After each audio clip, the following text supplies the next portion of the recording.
So, addiction.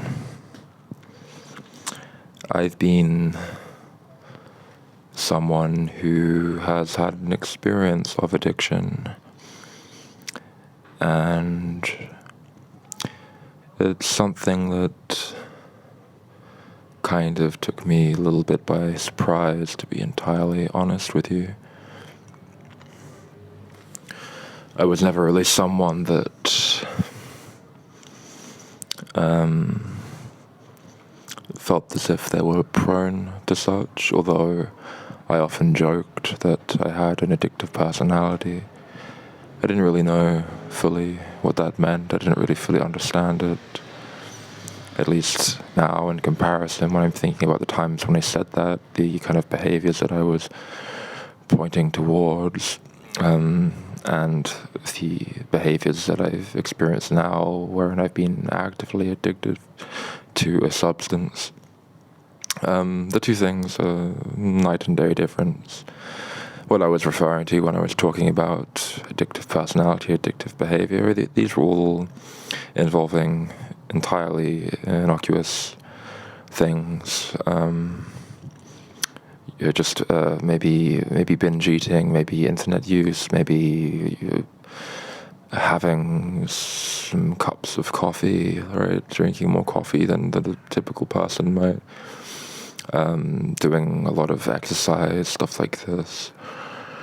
And sure, some of these things reached arguably extreme levels, but they weren't having overall a deleterious effect upon my psychology and my physicality.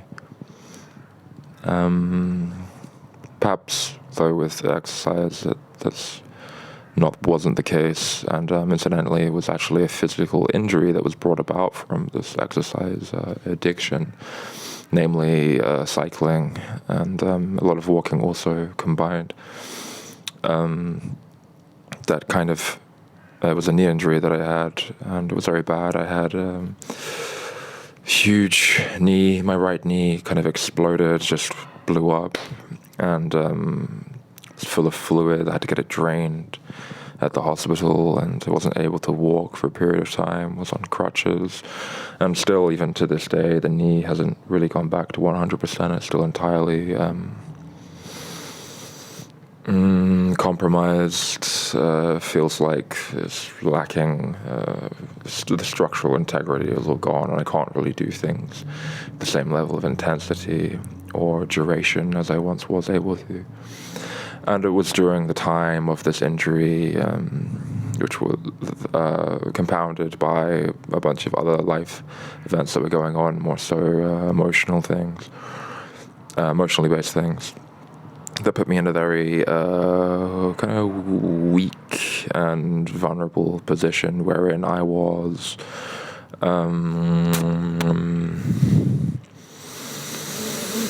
more so prone to trying things to in some way alleviate that state of acute psychic and physical distress that I hitherto had been wholly just unwelcoming to, not in any way interested in at all. Further was actually in many cases against. I can't get good verbal recall right now. But yeah, things that I wasn't interested in, things that I was against, things that I frowned upon. Yeah, that's a better way of saying it. Things that I very much frowned upon. And namely, the thing was drug use, was medications, and so on and so forth. For when I had my knee injury, I wasn't interested at first in taking any paracetamol, ibuprofen, or anything like this for it, as in the past I never had when I had any kind of ailment. Was interested in taking these things. I figured, my body is more intelligent than I am. There's a finely tuned instrument that knows how to heal itself, and my mind, the ideas I have in my mind about how to do that are just those of a fool in comparison to the intelligence of the body. And the body will find a way to heal itself. So it doesn't need these interjections from me, I. But yeah, this state went on for a long period of time. I was getting very frustrated and depressed about it, not being able to be physically active and so on. And I realized that I was using those things as a way to cope with emotional problems that I was having and had in the past, that I was relying upon this as a crutch, and I didn't have anything to lean upon or rely upon in place of that. And so I sought answers, solutions elsewhere. I was more open to that. And I did start taking, when I was at the hospital, they prescribed me paracetamol that was laced with codeine, and I did eventually end up taking that, just because why not. And then around about the same time, I was seeing a psychologist for unrelated issues, but issues that nonetheless had been persisting for some time, namely relating to depression and nihilistic ideation. I was trying to find a way to fix that. And she suggested that I may have ADHD go upon the basis of things that I told her. And I was ultimately referred to a psychiatrist, and the psychiatrist conducted several interviews with me and gave me a lot of questionnaires and stuff to fill out, and also interviewed my parents to find out how I was as a child in terms of my behavior and so on. And I was ultimately diagnosed with ADHD, and on the same day was written a prescription for Ritalin, which is a prescription stimulant, as many of you will probably know. And the same day I filled out the prescription and took my first dose of Ritalin. And I only took 10 milligram tablet, so it wasn't anything too intense or anything like this. I just felt very... it was a strange feeling. It wasn't good, wasn't bad, it was just... I felt more present or something like this, perhaps. My visual acuity was more pronounced. I felt more engaged with the things that I was doing. Things became more interesting, and I ended up staying awake all that night because it was stimulating me more than I realized. I took it so late in the day that it, of course, disrupted my circadian rhythm. And so I took it the next day, and then I started to have some side effects, starting to feel very anxious and kind of just this feeling of just dread and so on creeping in, which is related to anxiety. And it was just a very uncomfortable feeling. Like I just felt like there was something very dark kind of making itself present within me, and it freaked me out a little. And so I stopped taking it. And the situation with my leg and so on persisted, and I still needed solutions. So I went back to taking it just to try again, see what would happen. And this kind of cycle went on for some time of taking it, stopping taking it, starting it, stopping taking it, until eventually I just stopped it for a period of months and was completely against the idea of ever touching any psychiatric drug ever again in my life. But the months went on, and I was kind of feeling still a lot of depression, anxiety. Not anxiety so much, mainly depression and this nihilistic ideation that I mentioned that I was seeing a psychotherapist for. And so I ended up going back to the psychiatrist and seeing what the deal was, and seeing if I could, potentially he could offer me something else, some non-stimulant medication, and he wrote me a script for Strattera, which I then went on to research and didn't like the look of that, the long-term effects of that, and the havoc it is more than likely to wreak upon someone who takes it for an extended period of time. So I didn't take it, and months went by, still feeling very lost, depression, so on, blah, blah, blah. I was able to walk around at this time, but I still wasn't able to cycle, so I couldn't get the endorphin release that I was kind of looking for, that I had in the past relied upon to help me with my emotional problems. So I was still seeking something, just desperately looking for something to help alleviate the just low level, just persistent distress, dysphoria that I was feeling, just never being satisfied, never feeling okay. And I went back to the psychiatrist, written a prescription for Elvance, as it's called, in the country I was living in. And Vyvanse in the US, Canada, some other countries you probably know. It's exactly the same drug. And so I took this. First time I took it, it completely floored me. It was way, way too strong. At some point during the first couple of hours after the onset of the medication, it felt like I couldn't even really stand up straight. Felt almost as if I might black out or something. My heart was beating incredibly fast.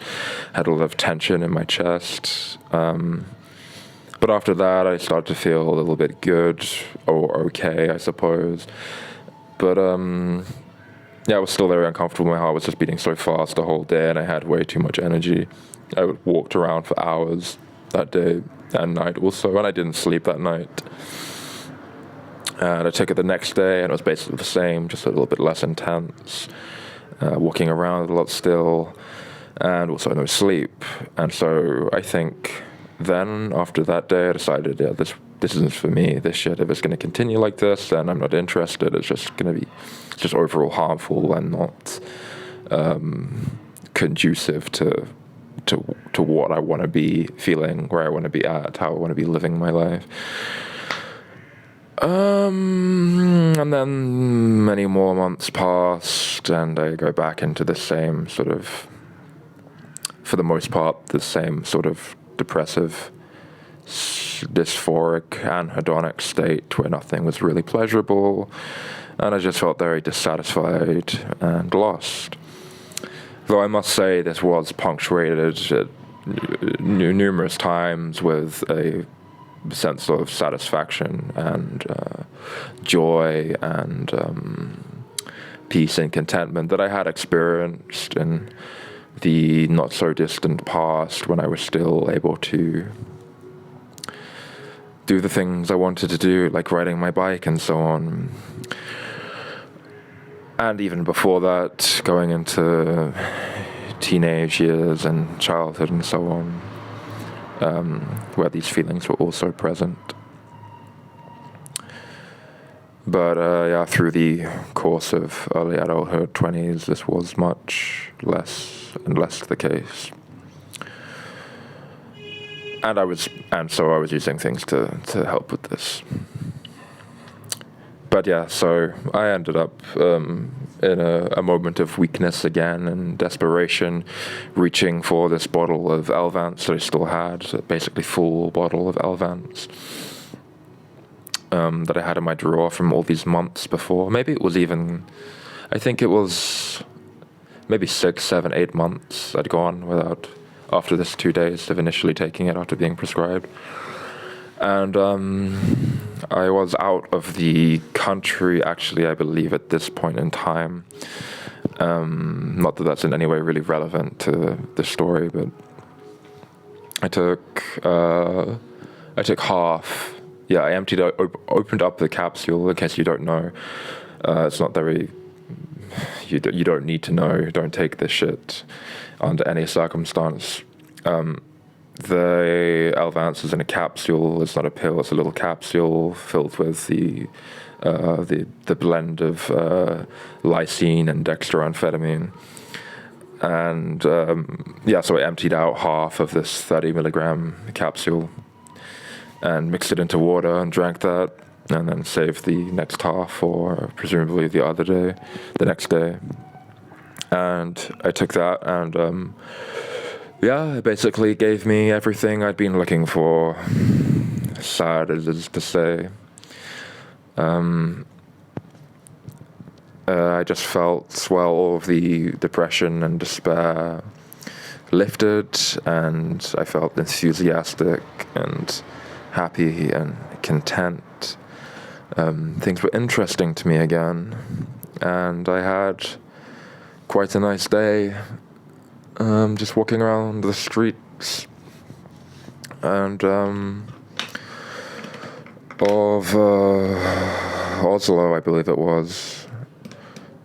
And going to some bookshops, getting a book, doing some reading, and having coffee, and all of this business. So it wasn't like I did anything like magnificent or profound, but it was just being able to enjoy these little things that I hadn't been able to enjoy for so long. And so I took it the next day, and then I guess the next day, and the next day, and the next day, and the next day, until the bottle ran out, basically. And I did it in this fashion of the half a capsule. I didn't increase the dose at any point. I had a few off days here and there, just to I don't know, for I guess as I framed it, my health, or just to feel something different, see how I was without it. And I didn't really like how I was without it, to be honest. I felt incredibly flat and just depleted, as you might imagine, from taking a drug that drains you, utterly, entirely saps all these feel-good neurotransmitters from your brain and just dumps them all at once. You're going to be left in this state of depletion, and you're not going to feel very good at all. You might feel quite horrible, in fact, way worse than you would have before ever having taken it.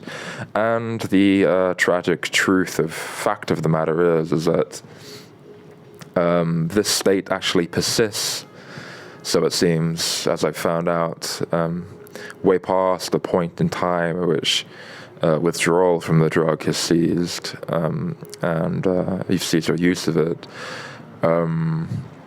It continues this state of feeling depleted and deflated and lacking any real feelings of, being able to experience pleasure, joy, satisfaction, peace, contentment. It persists long past the point in time in which use of the drug has ceased.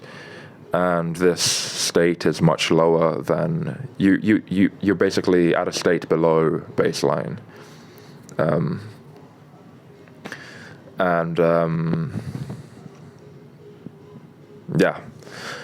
So anyway, I when I was back in my country, I filled out another script, got a higher dosage of it, which was way too much. But I persisted with that for a period of time. And ended up taking lesser amounts of it, kind of then was just in this, because I was starting to get diminishing returns from the drug. I was just taking this drug just to feel normal rather than some kind of above normal state. And by normal, I mean just functional, like basically kind of probably where I was at before having taken any of these stimulants. So feeling just this state of dysphoria and so on. But that was preferable to the heightened states of dysphoria that I would feel from not taking it. And so framing it like that, you can see how dumb it is to take anything like this in the first place. But I was already in too deep. I'd already fucked myself, And so I was having to continue with this, I thought, for just the sake of maintenance or whatever. And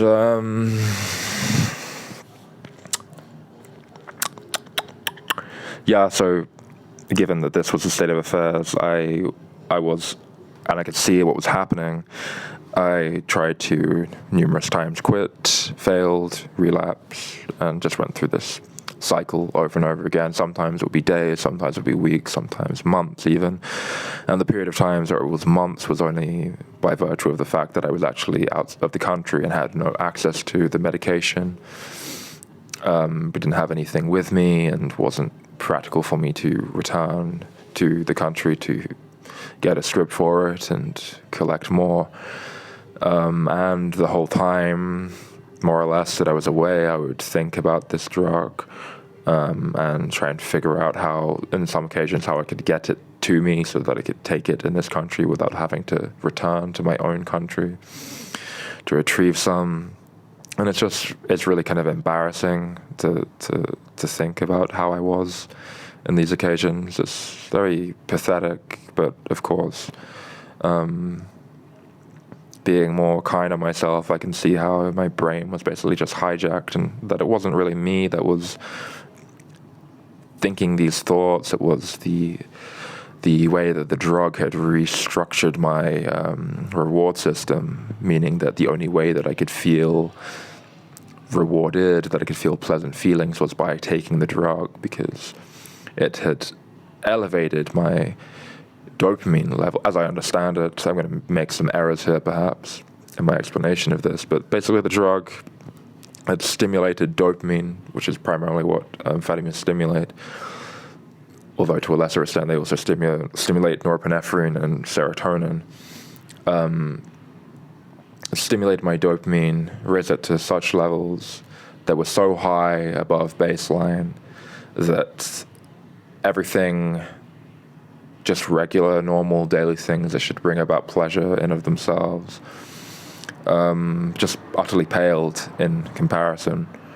Because, amphetamines raise dopamine something like well over 100 or more times above baseline, and regular things in daily life only at most raise it above 10 points above baseline. And so my brain had been sort of, reward pathways had been just utterly desecrated by the use of this drug, and I was suffering immensely as a result of that.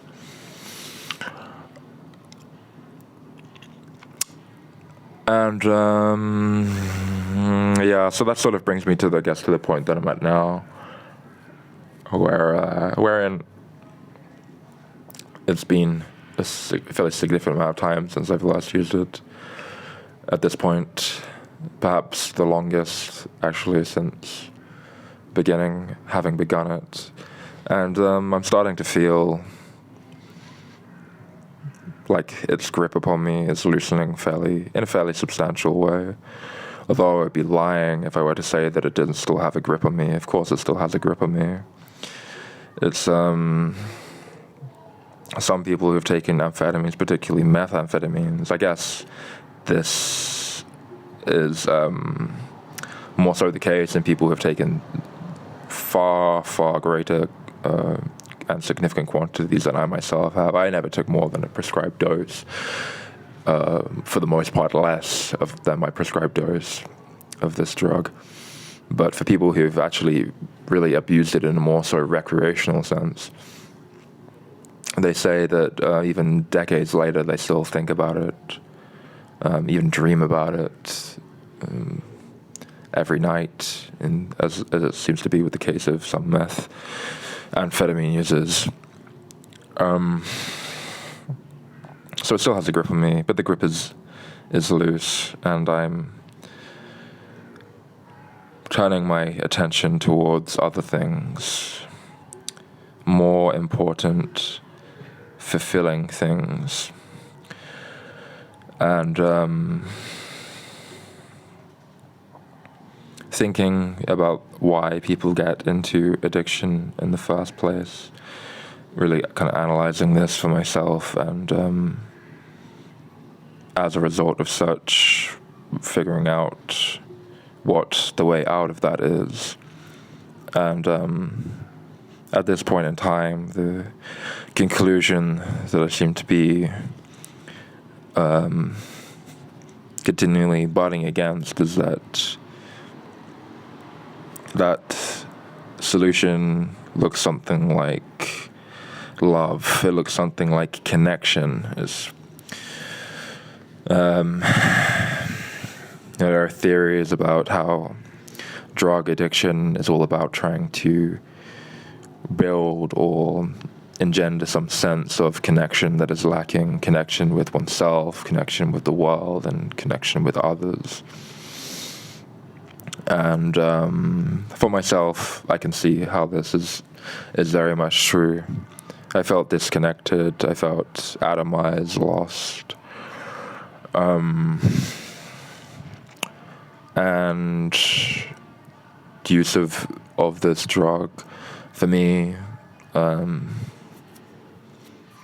very much created a sense of connection, of wholeness, of completeness, which is what you hear a lot of people who become drug addicts say. They say when they took the drug of choice for the first time, they felt this sense of completion and connection, wholeness, love, right?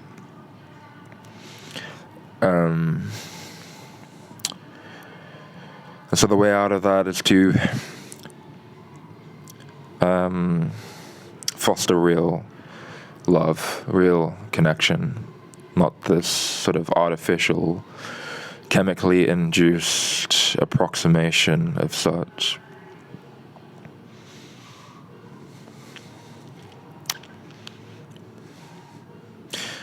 Because I know what it's like to feel actual love, to feel loved.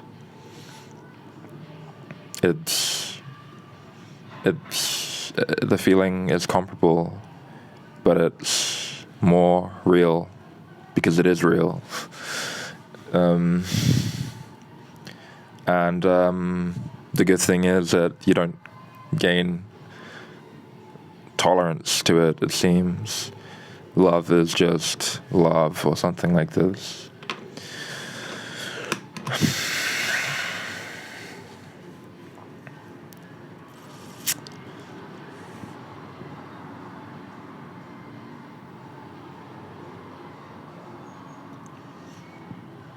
And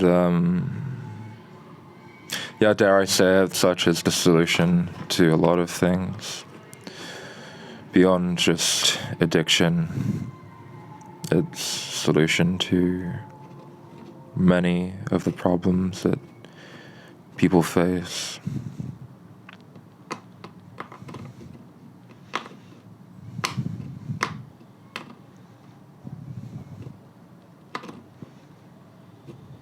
Because people act out in all sorts of crazy ways when they don't have this foundation of feeling whole, complete, real. The mind starts to get active, agitated, it's seeking something, and nothing ever quite scratches that itch.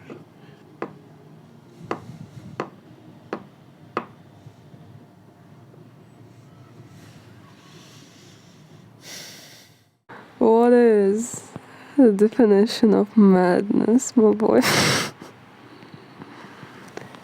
For you. Well, in many ways, madness is a social construct. Madness is defined by the people who aren't mad, so sanity itself is a construct, basically just, it's a majority rule situation. So whatever the majority of people define as being reality and as being sanity, the right way of perceiving things, is what's called sanity and reality. And anyone that has any ideas that run contrary to that or perceives things differently is mad and is wrong, and they need to be fixed or labeled with something or other. Autistic, yeah.